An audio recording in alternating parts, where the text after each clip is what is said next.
iti sungay nga paulit ti surat ti anak ti balo sa dinaen iti 31 kuna na ket kinuna ti apo sino nga rod ti panangipadisak kadagiti tao ito akapututan ket anya ti kaspinda sa lutsod ti kakabsat. Sinong bata na mudlaan, umaspingda kadagiti ubing agtutugaw iti plaza nga agiinikis. Ti maysa ken maysa kadakwada akunada da kami tinukaranda kayo ti flauta ket di kay nagsala indong awan da kayo ket di kay nagsangi.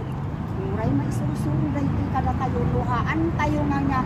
ipalubos di pagpagi tayo nga mga aramid kadagiti nga banbanag aron isusuri kunkontraan tayo, kuna na dito tinukaranda kayo, ti flauta, hindi kayo nagsala, indungawan na kayo, hindi kayo nagsala. Parang, wala lang ba? Kasi lang nga iti isungay nga classroom situation kumangay nga sa Saudi teacher,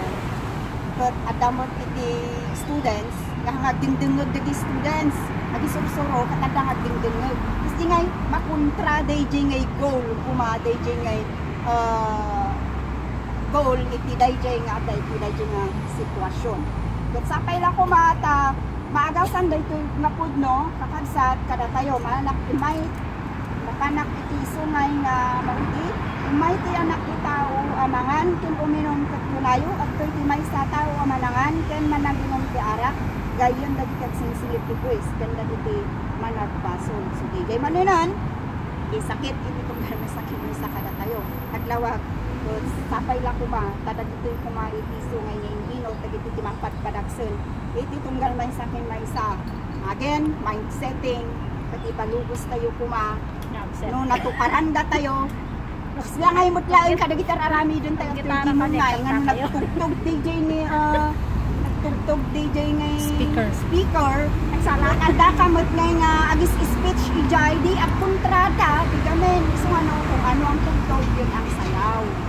kasjay kumait isusuro nya ti ayos sa kada kayo iti na espiritual kakabsat ket alayag yaman na iti sungay nga ano siyo nga nagdungag ket sapay la kumata pudno kumangay nga daytoy di wake up iti tunggal may saken may sa pudno kumangay nga napasarantaan nagiti agkupuntel nga karirik na iti tunggal may sakit may sakit yun na distrahap tatay kasi makikita giping tijay madigang kulit kita kaya tayo sakit nagiti lang yayan sige nasa uhon kakabsat madaydayaw niya po Diyos may subudlat nagiti na doon